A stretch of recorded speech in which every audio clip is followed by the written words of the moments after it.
Welcome everyone to another exciting edition of the BD Extra Show on BusinessDay TV. I am Anthony Udugba and we bring to you everything business of entertainment here. Today on the show we have another exciting guest here.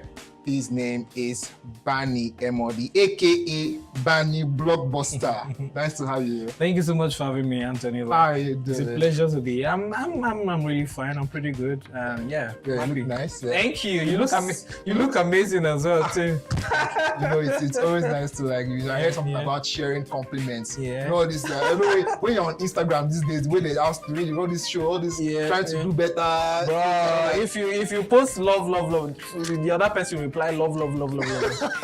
Because you need to return all the amazing Exactly. That's what I get that a lot. Thank you so much for having us, for coming here. Thank you for inviting me. Yeah. So we had you on our platform last week, and it was an exciting one for our readers as well. Yeah. Having you on as a profiling your career, your journey in the film industry. Yeah. I also would like to start from somewhere. Let's know Barney. I know viewers, I want to share something very important right now. I and Barney Blockbuster went to the same university.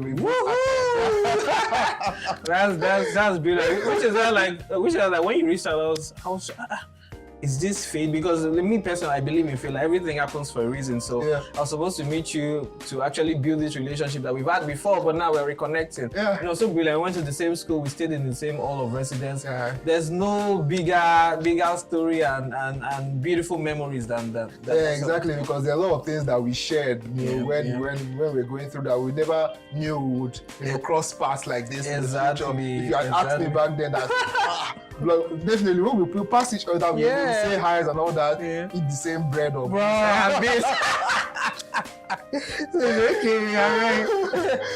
good memories. Memories. So recently, we got to the story we did on you. We got to find out that you studied math in university, and it was quite amazing. Where from mathematics to the film industry to cinematography. Can you touch on that? To just try and briefly connect us to that part. Okay. So basically, my name is Barnabas Emordi. I'm also known as Barney Blockbuster. I studied mathematics at Delta State University. So initially, when I was in school, if anybody told me that I'll do film or I'll be in Nollywood, I said no. Probably I wanted to find something else to do in my degree. Probably I've been a data analyst. Or probably an information scientist. You get other career paths, but I really did not know that I was going to do film. You get, so which I also believe in fate. So I feel studying mathematics prepared me for this journey as a cinematographer. You get, because trust me, there's quite a lot of mathematics used in cinematography and film generally, because you need to calculate the angles, you need to calculate the reflection of light, so many other things that maths is very, very important. Maths is absolutely vital to whatever work that we're currently doing. So I studied maths, and then after school, I wanted to get busy basically. So before I served Nigeria, and I reached out to a friend who was already in the industry, and thankfully he accepted me. And then that was how my journey started, you get. And thankfully, I was able to go through quite in short, when they say school go through you, or you go school. So in short, I go through Nollywood go through me, you get, because I've literally been a part of all the major departments, from production design to lighting to grip to costume to directing to literally I've been there, and I feel every of those experiences have prepared me for the cinematographer or the filmmaker that I am today. You get, I feel every step was actually very, very important for me to become the filmmaker that I am now, because I'm literally well-rounded. I have a lot of information on every department, so it makes my work shine brighter. It makes me look good. It makes my experience beautiful, you get. So when I reached out to that friend, I introduced me, I started from being a puppeteer for an animation studio.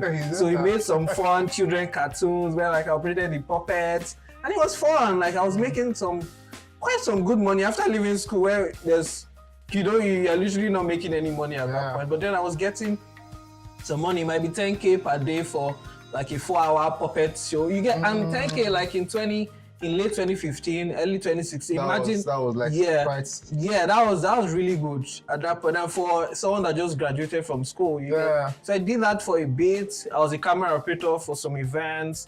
I went to some film sets where I was also camera assistant, and then I was like a continuity manager for This Is It series. It was a popular YouTube series in 2016, directed by Lola D. So I did that, and then I did BTS for a couple of big films. So all these things I was using it to grow my career as a filmmaker, basically. And then, of course, like I've always known, I was going to do cinematography when I got into the industry because I was fascinated by pictures. Like, I wanted to ask that because you after doing all of that, the question I want to ask was, so after doing editing, production design, I think you mentioned something about the design of the production, So did you know that this was going to be like cinematography? Like this is what? So when I discovered cinematography was still that late 2015. So I operated the camera for the first time. Late 2015, I was giving like tutorials or something. I was basically like fascinated. Of course, I've always loved films. My family, like we came from a heavy film background, like all the old Nollywood films, all the Chinese, Indian films that we used to buy, like DVDs, CDs, VHS tapes, those kind of stuff. So we grew up. Which one was your like favorite? Like?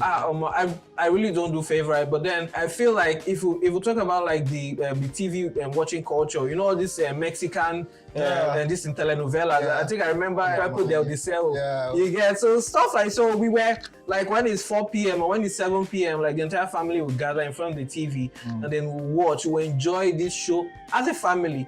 You can never take that away from a child. And then at that point, I never knew that I was going to do film. But I enjoyed stories. I enjoyed watching stories. I enjoyed love, drama, historical dramas, thrillers. You get so basically we enjoyed, like we came from a very good film background, at least growing up. You get so, and now finding myself in film was, which I tell you, like I believe in fate. So probably God has destined me to follow this particular path for me to get to this particular part. You get, and then in late 2015 when I left school, and then my friend, you get, and I think he sent like a YouTube tutorial at that time, so that I should just study. You get, so at least it will give me like a platform for me to understand what is actually going on. And then watching that tutorial, I got to discover about the way the camera works and how important the camera is to on the film set. You get, so these are kind of like my building blocks, stuff that added value like to my life, that made me the cinematographer, that made me make that decision that look like you're going to study cinematography. And then I just left school at that point, so that reading culture was still in my blood. Like I was reading heavily. I just read mathematics, so there was no challenge. There was nothing that I wanted to learn that I wouldn't be able to learn if I committed to it. So I bought books, tutorials. I downloaded articles online, PDF files. You get, so studying about cinematography and how the camera works literally just made me way more fascinated and way more interested in this particular craft. And then I kept on building from there. You get, I attended master classes, all the tutorials I could find, any industry events that I could find that they were discussing about film or cinematography or the way camera works. Even if it's an acting workshop, like I was going to every single one because I knew what I wanted to do. And then I knew that like I needed to dedicate a particular chunk of time for me to get to any level that I wanted to. And trust me, everything paid off, because by the end of 2016 to early 2017, I was confident in my abilities, even if I did not have the opportunity to showcase that. Because you can never take away experience you get. So I think the educational part of learning about the industry you want to go to is what most people should learn. They should try as much as possible to study these things, even if you can't pay for like a film school and all that. I think this is basically part of self-studying and all that can help you. Well, let's go to Nii. Mr. Nii. Let's go to He's my leader. That's what I because according to your story, you mentioned that he was the one that basically brought you into the industry and all that. So just tell me about the importance of having, because you mentioned something about him being like getting young filmmakers who have not tested the waters yet. Exactly. How was that important to you in your career? It was vital because this was me that I was a young man without knowing my left from my right in this particular industry, but having someone that's been there, done that, guide you properly, someone that did not even know you from anywhere, but because he saw your dedication, you saw how interested you were in this particular craft. And then he literally uplifted me, like he elevated me. And that was because I was committed. You need to show that amount of commitment. So I told you, like the first time I met him, he was trying to organize like a filmmaking workshop for a short film that he was about to do. That was Room 315. That was in 2016, if I remember. And then he put out like a call online that, oh, if you're interested in this workshop, send an email or something introducing yourself and yada yada yada. And then I sent an email. Hi, Mr. Akimola. My name is Barnabas Emordi. That I never be blockbuster, bro. And I'm like, I just left school. Oh, I've done this, I've done that for the past few months, and then I'm trying to learn more about the industry. But I'm interested in being part of your production design team for your short film Room 315. And he read it.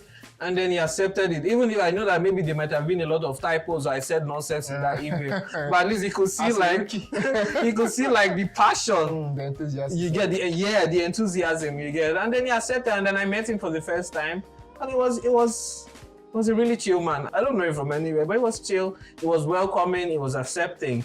You get, and then we got to work on Room 315, where like I was part of the team that built the sets for Room 315, because I was part of like the production design team. So yeah, and then on the eventual day of the shoot, I literally stayed behind the camera for literally the entire day. Like I was trying to understand. I'll be eavesdropping on the conversation between the director and the DP. Like I just wanted to learn. Like I was ready to give everything basically. And I feel maybe he noticed that, or he saw that. Yeah. Or probably maybe he might not have even seen himself during the set, because you know how chaotic being on set can be. Yeah. But then it was a fun learning experience. And then a few months later, I think maybe late 2016 or early 2017, he put out a call for a documentary workshop that he needed like 5 teams, but then like you need to submit like a video presentation with your team saying the kind of documentary you wanted to do, and if you're selected, you get 200,000 naira from him, and you guys can go and make your documentary after the workshop.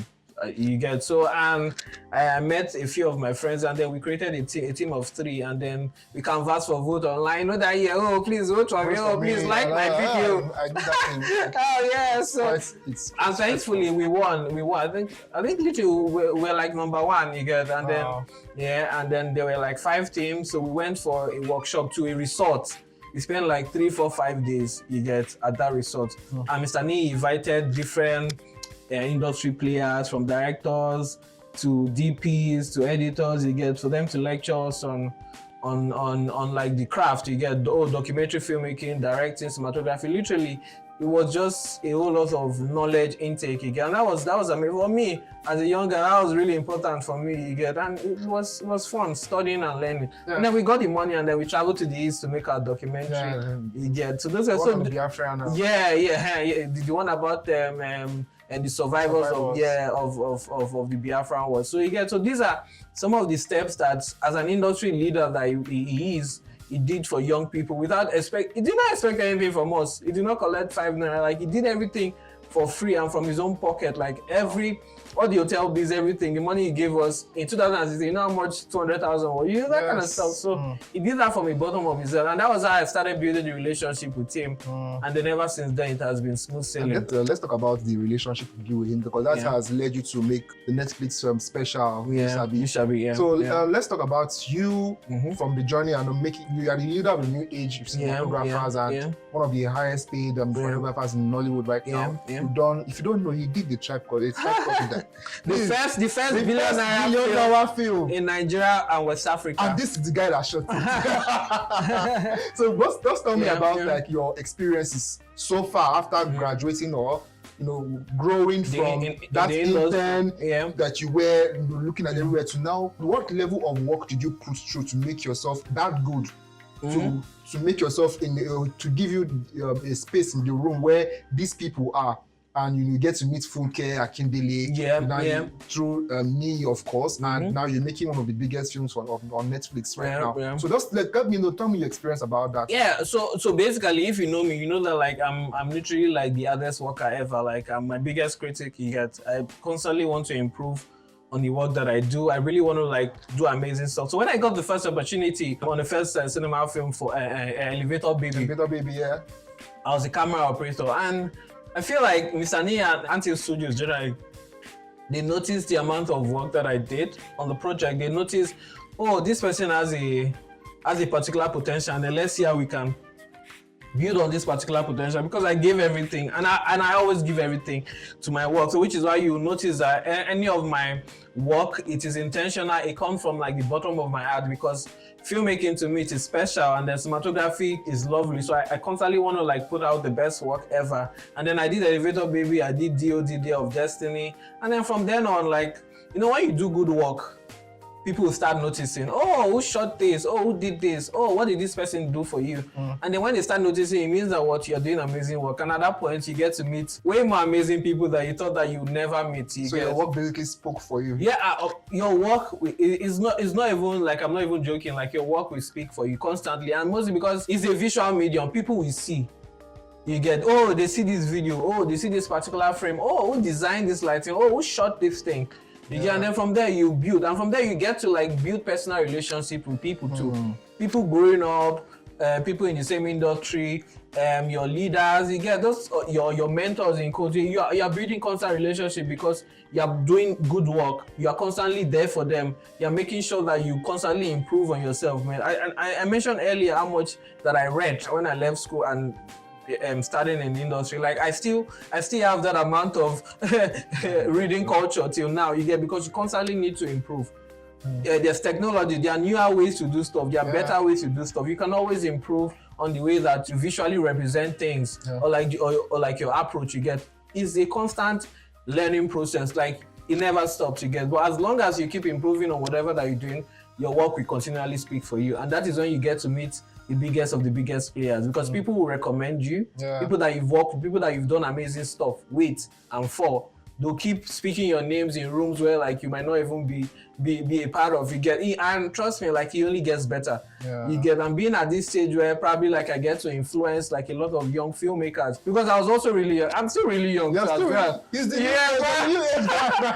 I'm still really, when people ask me, are you sure? Yeah, I said, bro, man, not so bio. But I'm still quite young, but like the amount of experience, I feel like this would be like my 10th year in Coats, if you calculate from late 2015 to 2025. Oh, let's learn. Yeah, so it's really a decade in the industry already. So that's to show you how much, and I'm still quite young. That's to show you how much experience and how much dedication that I've put in. And trust me, we've gotten international recognitions like Ari, Imago, a lot of Offiting posts, a lot of, is it from Netflix? So like people will recognize you when you do amazing work. So people should constantly do good, and that's how they'll pay you the biggest money ever, because of course you come with a certain reputation and you always deliver. So they'll pay you the biggest bucks because they expect you to deliver the biggest films ever.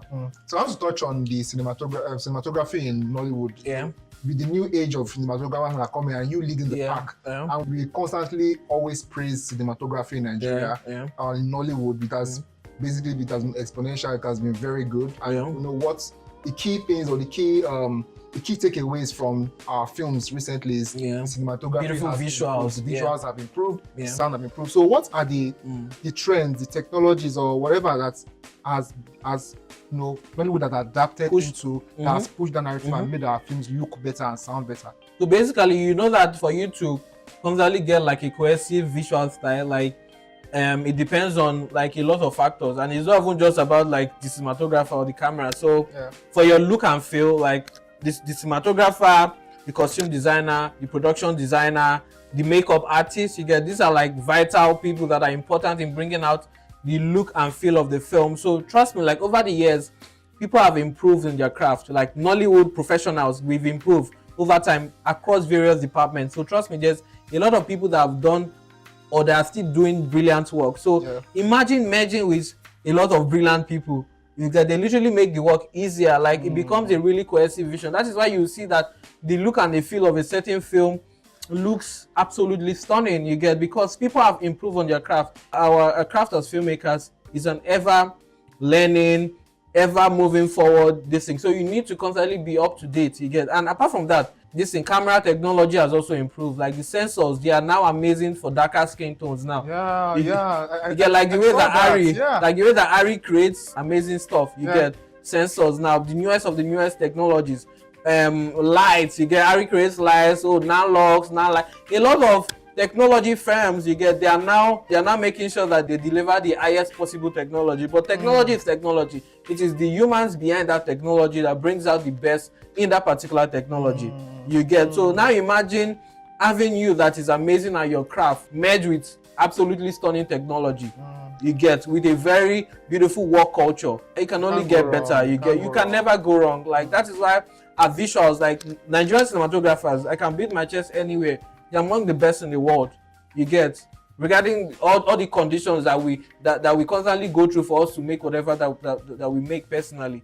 You get, but even at that, we are still constantly delivering the best of the best work. That is why people from outside will continually come and look for us to find out our process, or how we manage to get through everything that we go through in Nigeria and still deliver the best work. You get, so yeah. So let's talk about like your project, Red Circle. Oh, so let's learn about that, because I think you've grown into a space where you can now create your own stuff, you're producing and all that. So tell us about the Red Circle a bit, and let's learn about that. So Red Circle is a film where I'm an executive producer on. I invested in the film. It is a film that is made by friends we love. So all my amazing friends, we decided to come together to make something. Nora Awolowo, Abdul Tijani, Femi Sway, me personally. So we came together and said, okay, there's this amazing idea. And then we felt like, oh, okay, at least we've been in the industry for a while. We need to put out something amazing. We need to make a film. You get, so, and then we thought about it, and then Nora, of course, came up with the idea, and then everything, like literally, it just became easygoing, smooth sailing on something. So, and then we made the film last year in March, April period, and then even before actual production, we released like an announcement video that went viral. You get, on Instagram and on Twitter. You get, so that's to show you that, okay, this is how we see film, and this is how we want to approach the marketing, or like the storytelling. You get, when we released that video, we were like, have you guys shot? Are you guys done with production? Yeah. And at that time, we hadn't even started filming. You get, but that showed our intent. You get, so but Red Circle is a really beautiful film, and it's going to be released later this year in June. You get, so we've started marketing properly now, because we're close to June.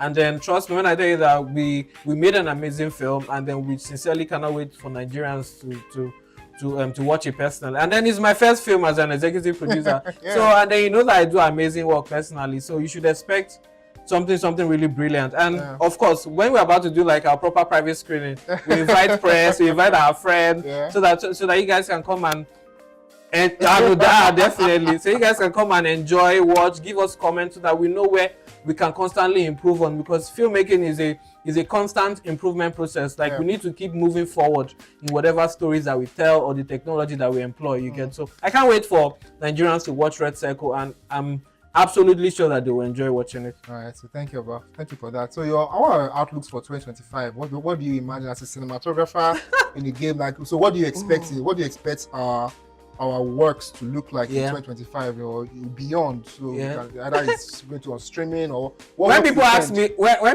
this question, I say, for me, like, I just want to enjoy. Like, I just want to enjoy making the films. I just want to enjoy the process.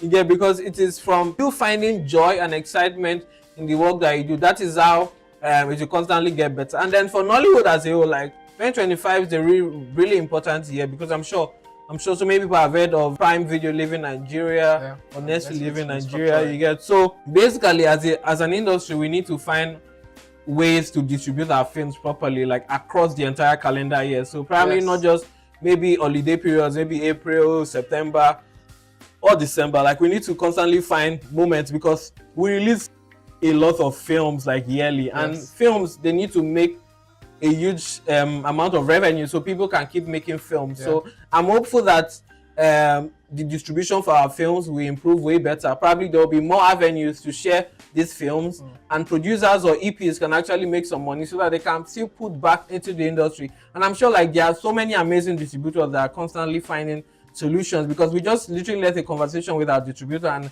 there are so many ideas that we've talked about on how we can actually get this film so that the audience can actually see this film. So trust me, I'm hopeful and I'm looking forward to all the amazing ideas that will happen for the industry, for distribution personally. For production wise, Nollywood has been constantly improving for the past 10 years. Like, I'll not even lie to you. Like, we've gotten to a level where it can only get better. People are well improved in their craft. Production houses are doing their absolute best to make sure that everybody puts in their best work. It can only get better with the right people, the right stories, and the entire industry is going forward. I totally believe in Nollywood. Yeah, so for the sake of time, we have to I have to leave. But I think I've gotten this insights from you, and it's amazing the work you put in to get yourself into this to the place where you are in the industry. Thank you. And we in business, we also appreciate your effort. Thank you. Thank you. Hopefully we see more. But is there any project you are working on? There's a lot.